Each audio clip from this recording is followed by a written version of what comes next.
This warehouse holds over $100 million. This is the cash distribution center in Los Angeles, where armored trucks come every day, transporting this cash to and from banks. These armored trucks are guarded by armed personnel, and even the drivers are armed. However, one man watched, thought, and planned to rob this building, forming a gang of 6 people. Surprisingly, none of these 6 had any criminal records or had ever stolen anything before this heist. Imagine turning from an ordinary law-abiding person to a thief stealing tens of millions without any prior experience. Despite the meticulous planning and smart execution, it was the small plastic pieces they accidentally left behind that ultimately led to their downfall. If you want to know the secret of this piece, watch the story to the end. If one of us wants cash, we simply go to the bank and withdraw from our account. But where do banks get their money from? How does it reach them? Usually, specialized companies, either private or governmental, handle the transportation of cash. These companies use armored trucks with armed guards and drivers to deliver money to the banks. Today's story happened in Los Angeles in 1997. One of the companies specializing in money transport was called Dunbar Armored. This company had cash distribution centers in various cities. The cash would come from the central bank or the Federal Reserve, gather at these distribution centers, and then be sent to local banks via armored trucks. Dunbar was responsible for storing and distributing this money to banks. The building you see here was one of the largest cash distribution centers owned by the company. This center held over $100 million on any given day. These millions moved in and out of the distribution center daily. In fact, the amount of cash in this place was greater than any local bank. This was the city's cash hub. If you were a thief looking for a target, this center would be the perfect choice, especially since its security was lower than that of banks, because banks are public places where anyone can enter and exit, so they needed extra security. But this place is private and doesn't receive customers or visitors. Security systems and guards were present, but the security measures weren't as stringent as those in banks, even though it held more money. Let's take a quick tour of the building. From the outside, it looks like an ordinary single-story warehouse. Here is the gate where the cash-loaded trucks enter, and these are the doors for loading and unloading money. This small door is the entrance for employees. Outside, there's a surveillance camera that can rotate in all directions, but it's the only one outside. Inside, all the hallways and rooms are filled with surveillance cameras because the interior is crucial. The money only leaves the building on armored trucks, which are guarded by armed drivers. To give you a clearer picture, this is the floor plan of the building. This door is where the employees enter. This room is called the guard room, or sometimes the lunchroom because the guards eat there. Inside this room is a smaller room called the monitoring room. This room has screens that show the camera feeds, and there's usually a guard watching these screens 24/7. However, note that there were only 4 screens, even though there were 25 cameras. This means the screens didn't show all the camera feeds at once. They cycled through them. Keep this in mind. Going back to the floor plan, this area is the money loading and unloading zone, directly overlooking the outdoor parking area. Next to this area is the vault room. Inside the vault room is the main vault, which is where the cash is stored. The vault has a very thick steel door.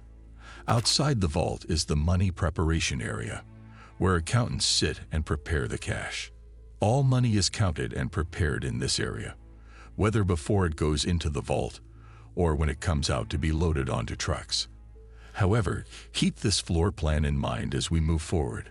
As we mentioned, the building didn't have the strongest security measures.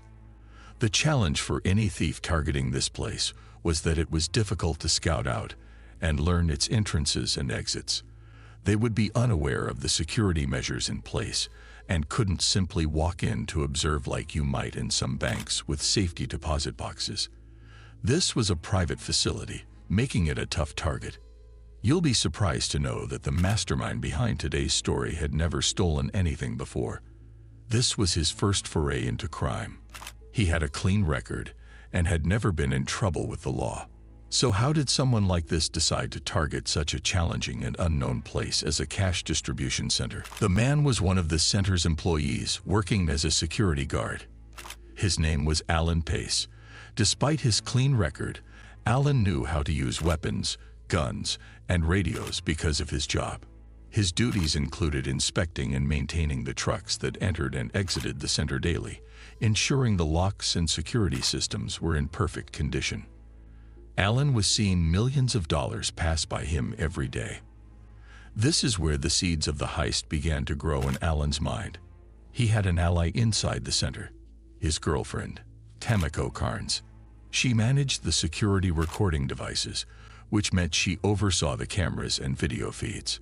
Her position was incredibly useful to Alan and was likely a key factor in his decision to proceed with the plan.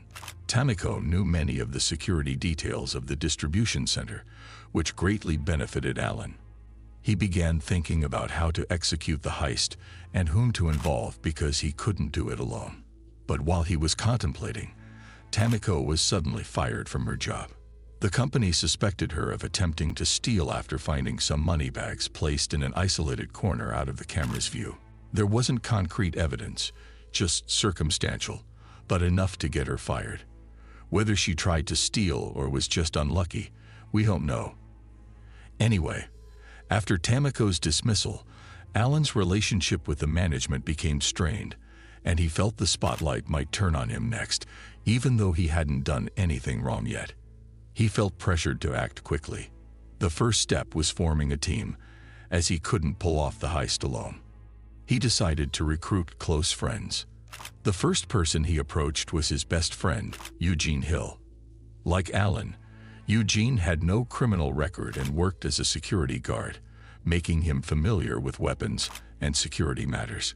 Convincing Eugene was easy for Alan due to their close bond. Next, Alan needed to choose the other members carefully. He approached two more friends, Freddie McCrary, who had been a security guard and a longtime friend since they were 10 years old, and Terry Brown, whom Alan met while he working as a security guard at a nightclub before getting the job in the Dunbar Center. Alan gathered them in a parking lot and drew a chalk diagram of the distribution center on the ground, explaining his plan in detail, how they would enter, what they would do. He spoke with confidence and intelligence, showing that he had studied the situation thoroughly. Seeing Alan's enthusiasm and confidence, the group agreed to join him. With the team of 4 assembled, all trusted friends, Alan took a bold step. He brought a camera to work and started taking pictures, pretending they were just keepsakes. He photographed colleagues and accountants in the vault room and various areas of the center. His goal was to provide his team with a clear idea of the layout, the locations of the cameras, and the faces of the employees they might encounter. Although risky, Alan's insider status made it plausible. Even if someone saw him taking pictures, they wouldn't suspect anything. After gathering all this information, Alan drew a detailed floor plan and met with his team again, explaining exactly how they would execute the heist. The plan was as follows. They would use 2 vehicles. The first would be a regular sedan, and the second a small rental truck. They would park the sedan a short distance from the distribution center, then all get into the truck and drive to the center. They would enter the building using a key that Alan had, executing the heist on a Friday night, the night before the weekend. This night was ideal because it was the time when the center held the most money, and security was minimal due to the upcoming weekend. During this night, the vault door would be left open as the accountants would be counting and placing money into the vault. Due to the large volume of cash, the vault door wasn't constantly opened and closed. It was simply left open. Once inside, they would avoid the surveillance cameras. Alan knew the location and angles of every camera. There would only be 1 guard on duty that night, and Alan knew exactly when this guard took his dinner break. They would enter during this time to surprise him. After securing the guard, they would head to the vault room where the accountants and a monitor would be. The monitor had a button under the table that, if pressed, would trigger an alarm and summon the police. It was crucial to capture the monitor before he had a chance to press the button. Once they restrained all the employees, the final step was to enter the vault, take the money, and load it into their truck. They had to ensure they didn't take any newly printed money or cash in sequential serial numbers, as these would be easily traceable. Their target was only the older bills, which was a critical point of the plan. Alan would guide them on which money to take and which to leave, since he knew the place inside out. Afterward, they realized that they will need another member, so they brought in Thomas Johnson, a friend who also worked in security. Now, the team consisted of 5 security guards, including Alan and his closest friends. Every day, they reviewed the plan, studying the floor plan and the timing and movements required. They even memorized the faces of the employees to distinguish between the guard, the accountants, and the monitor. They wanted to be 100% prepared. Alan instructed them to wear all black, with masks and gloves to conceal their identities. Although they had no intention of harming anyone, they armed themselves in case of emergencies. The sight of weapons would also make the employees more compliant. To avoid detection, timing their movements with the cameras was crucial. There were 25 cameras inside the building, but only 4 screens in the monitoring room, which cycled through the camera feed every 10 seconds. Thanks to Tamiko's insider information, they knew exactly when each camera would be live on the monitors, allowing them to avoid detection. Alan trained his team professionally, calculating the speed and distance needed to cross each corridor. Every movement had to be precise. Everything was going according to plan. By September 1997, they were ready to execute the heist. Alan wanted to wait until the end of the month to ensure his team was fully prepared. However, a surprise twist occurred. Alan was suddenly fired from his job and had to return his keys immediately. In a rush, Alan made copies of the keys before handing them back to the company. This accelerated their timeline. He called his team and told them they would execute the plan the following Friday, September 12, 1997. Preparations began immediately. Alan asked Eugene, his closest friend, to rent the truck they would use, which was a small to medium-sized vehicle. Alan also needed an alibi since he was recently fired and would be a suspect if anything happened. Eugene suggested they attend a large family party with many relatives and friends. They would slip out during the party to execute the heist and then return quickly. This way, numerous witnesses could vouch for their presence at the party. We have reached the day of the operation, which is Friday, September 12, 1997. Alan and his companions gathered at Eugene's house and began to review the plan once more. When they went through the details, they realized they needed an additional person. There were 5 of them. One would stay with the truck, another would stay with the guard they were going to restrain. This left only 3, while there could be 3 to 4 employees in the vault room. Alan wanted to ensure their number was equal to or greater than the number of employees to maintain full control of the situation. This is where the 6th member, Eric Boyd, came into the team, literally 8 hours before the operation. Eric was actually Alan's brother-in-law, as he was married to Alan's sister, making him a trusted relative. With Eric, the group now had 6 members. Given the short time Eric had to get up to speed on the details, his task was to stay in the truck. At the end of the meeting, they kept going over the plan multiple times to ensure everyone understood their role and what exactly they needed to do. They agreed to call each other by numbers during the operation, numbering themselves from 1 to 6, to avoid revealing their identities. They would also have radios for communication.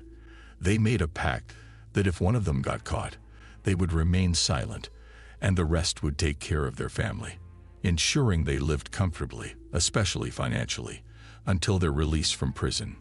Time flew by, and at 10 o'clock in the evening, the 6 headed to the party, which was their alibi. They mingled and chatted with people, making sure their presence was noticed so that everyone would remember they were at the party.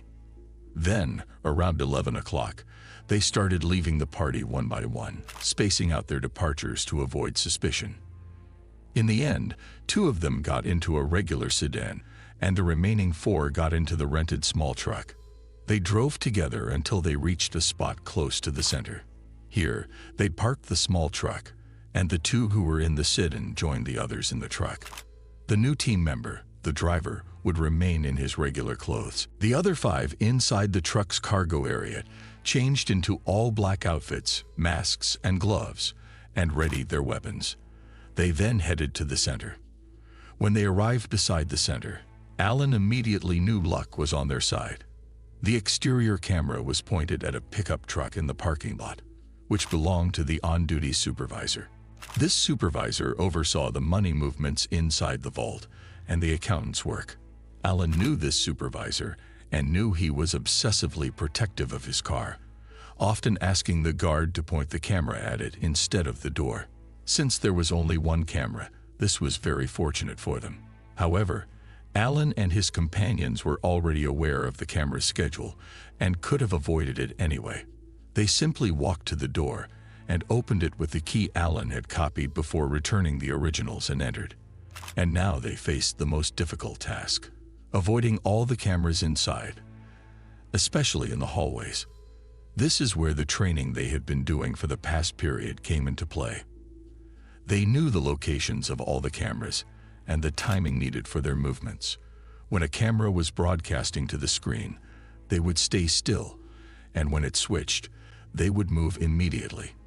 These cameras had precise timing, switching the feed every certain number of seconds.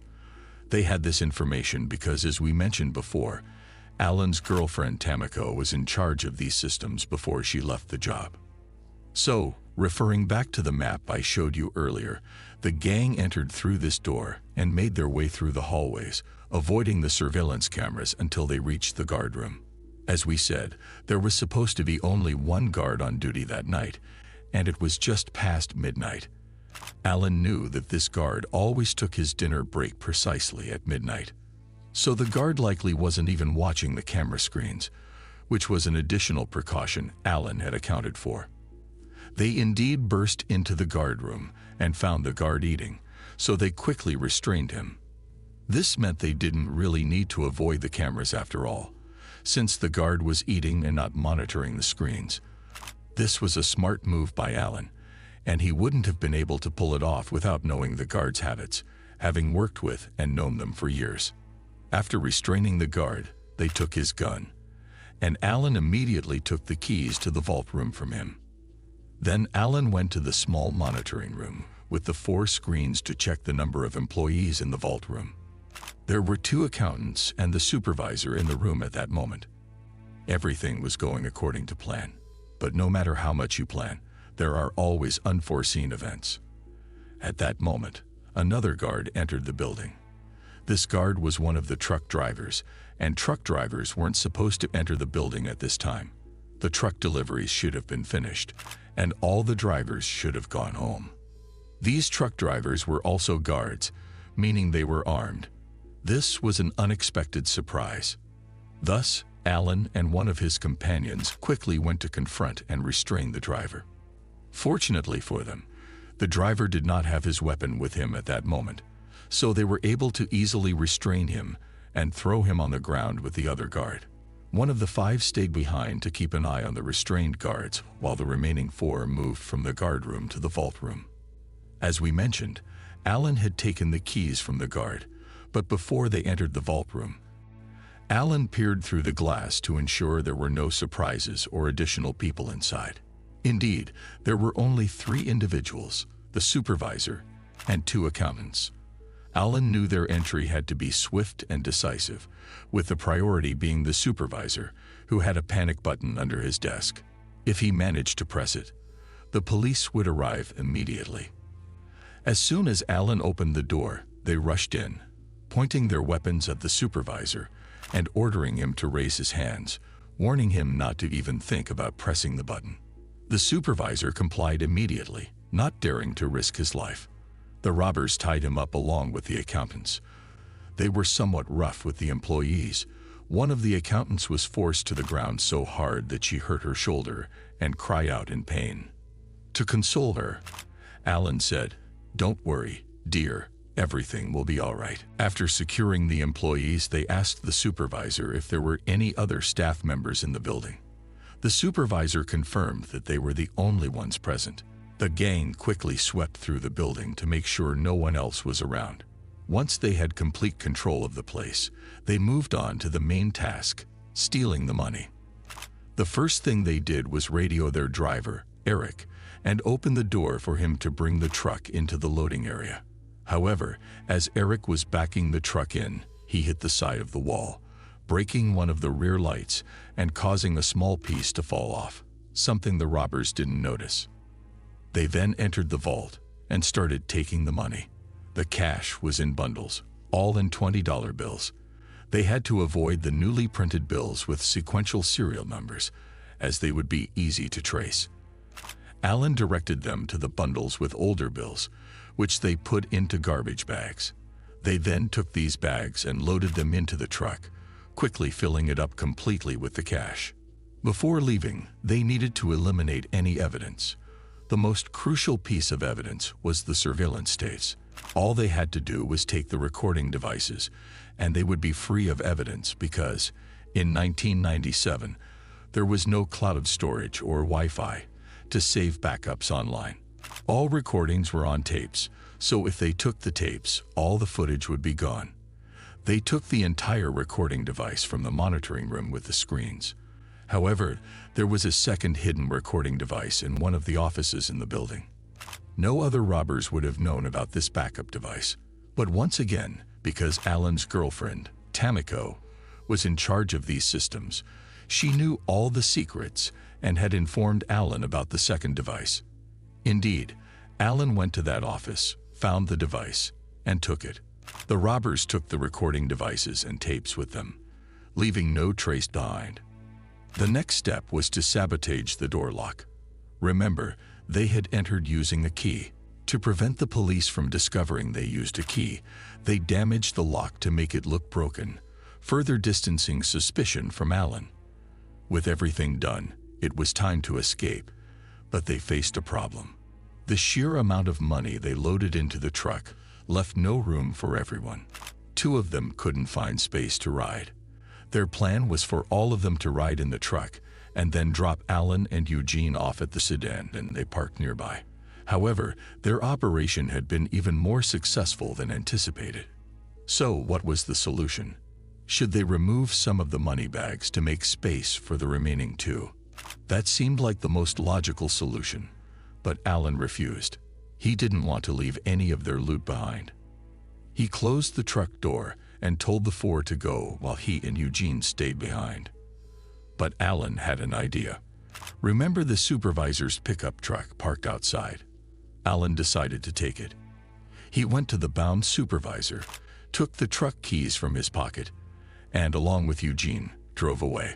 All they needed was to reach their sedan, which was parked close to the building. They switched vehicles, leaving the supervisor's truck in the parking lot, thus completing their escape successfully. However, the operation wasn't over yet. The final step was to return to the party they had left, which served as their alibi. After leaving, they went to Eugene's house, stored their weapons, and changed clothes, putting back on their party attire. They then drove the truck and the sedan back to the party location, with the money still in the truck. They arrived back at the party around 1:30 a.m., about 90 minutes after they had left. Parking the truck in front of the house, they rejoined the party and mingled with the guests again. About an hour after the gang left the Dunbar Center, the employees managed to free themselves and immediately called the police. The police and the FBI arrived and began their investigation. The first thing the investigators noticed was the broken lock on the external door. However, upon closer inspection, they felt it was just a cover-up. They saw no signs of forced entry on the door itself, only the broken lock. This was a mistake by Alan and his crew, as it made the investigators suspect the robbers had a key, indicating an inside job. The second clue the investigators found was the plastic pieces from the truck's broken taillight, left behind when the driver hit the wall. These pieces didn't match any of the company's trucks, suggesting they came from the robber's truck. This was all the investigators could find. The place was otherwise clean, with no evidence left behind. As for Allen and his crew, they rented a small garage to stash the money until things calmed down and they could divide the loot at their leisure.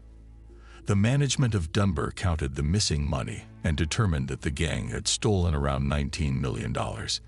In today's money, that would be close to $30 million. At the time, this was undoubtedly the largest cash heist in American history, and likely in the world. The amount they stole was mostly in $20 bills, so the volume of cash was enormous, filling the truck quickly. Due to the size of the heist, the authorities feared that copycats might emerge, attempting similar robberies at cash distribution centers.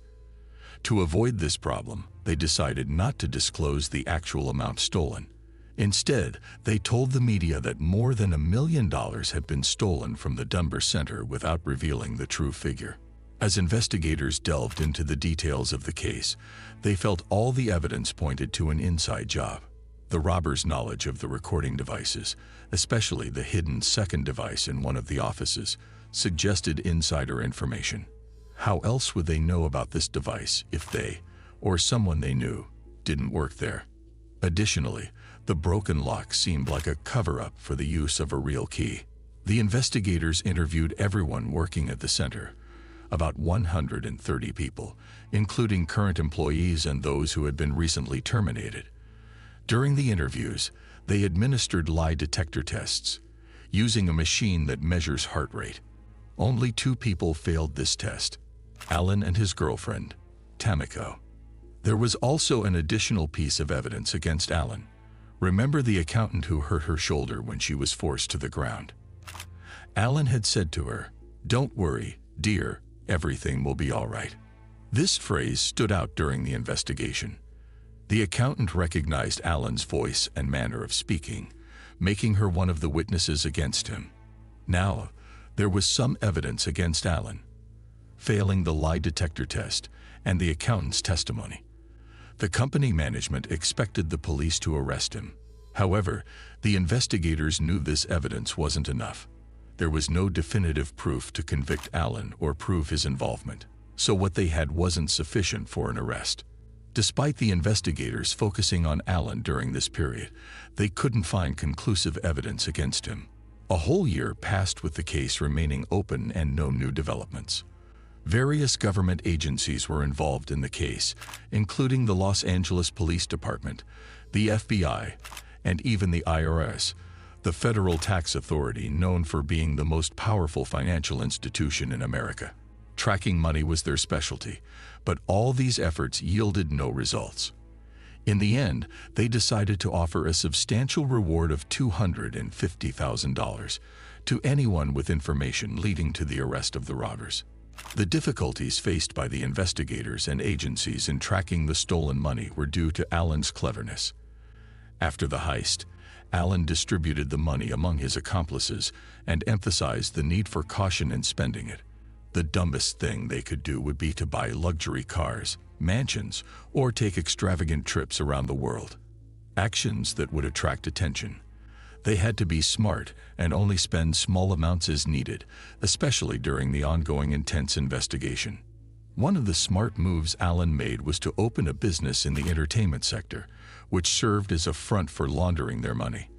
This allowed them to use the stolen money more comfortably. For those unfamiliar with money laundering, it involves taking the stolen money and recording it as income from their business operations or profits, even paying taxes on it, making it appear legitimate in the eyes of the law. This is essentially how money laundering works. Even with money laundering, it had to be done gradually. They couldn't suddenly inject millions into their business.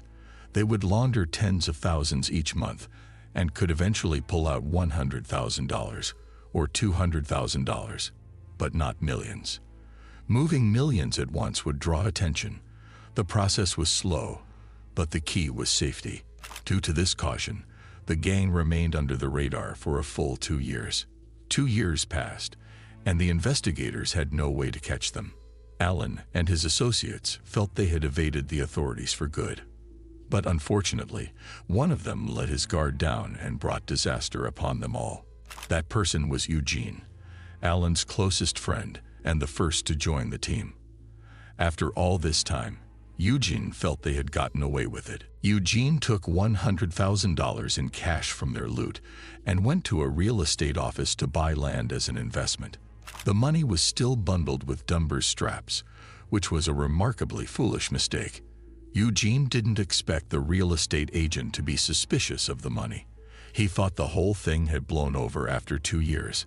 However, the agent's alarm bells went off immediately upon seeing the cash, but he didn't show his suspicion to Eugene. He knew about the $250,000 reward for information leading to the capture of the robbers. The real estate agent had Eugene sign the purchase papers and completed the transaction without raising any suspicions. After Eugene left, the agent called the police. Investigators, along with employees from Dunbar, came to examine the money. After inspecting it, they confirmed that the straps on the money were indeed from the day of the heist, as they had dates stamped on them in small print, September 11 and 12, 1997, the exact days of the robbery. With their attention now focused on Eugene, investigators began looking into his connections, friends, and family. They quickly discovered his association with Alan, whom they had already suspected. This gave them a small list of suspects. They also noticed that Eugene had been writing checks from his sister's bank account, despite her not having enough income to support such transactions. This was additional evidence of money laundering. The critical piece of evidence was the red plastic fragment that broke off the truck light during the heist. Investigators determined it came from a rented truck and identified the make and model. They gathered rental records from all rental companies in the area that rented out such trucks. It took some time, but they eventually found Eugene's name in the rental records. He had rented the truck on September 12, the day of the heist, and returned it on September 13, the day after. With clear and conclusive evidence against Eugene, the investigators went to his house, arrested him, and took him to the station for questioning. Despite the gang's agreement that if anyone got caught, they would stay silent and the others would take care of their family, reality was different under the pressure of interrogation. The investigators told Eugene that if he didn't confess and reveal details of the operation and his accomplices, his sister would be implicated because of the checks he had written from her account. She would be accused of aiding in money laundering and theft, which was a serious charge. Faced with a tough choice, Eugene ultimately chose family over friends. He confessed everything, detailing his role in the heist and exposing the identities of all his accomplices. The investigation continued for several months, and during this time, all 6 members of the gang were arrested. Eventually, they were all tried for theft and money laundering. Alan's associates turned on him, pointing fingers and testifying in court that he was the mastermind behind the operation and the one who convinced them to join him. As the leader and planner of the heist, Alan received the harshest sentence, 24 years in prison. His accomplices received much lighter sentences, ranging from 10 to 12 years. Alan's biggest regret was involving his friend Eugene. Eugene was his closest friend and the first person he brought into the operation. Yet, in the end, his dearest friend turned out to be the most naive member of the team. His foolish mistake of taking the money to the real estate office was what brought them down. But there was a silver lining for them. The FBI managed to recover only $7 million of the $19 million that was stolen. This meant that $12 million remained unaccounted for. All the gang members served their sentences and were eventually released from prison. The last member was supposed to be released just last year. The remaining $12 million that the FBI couldn't find likely still belonged to them. Despite the many years they spent in prison, they came out knowing they were still millionaires. And with that, we've reached the end of our story. As always, if you enjoyed it, don't forget to like the video and make sure to subscribe to the channel.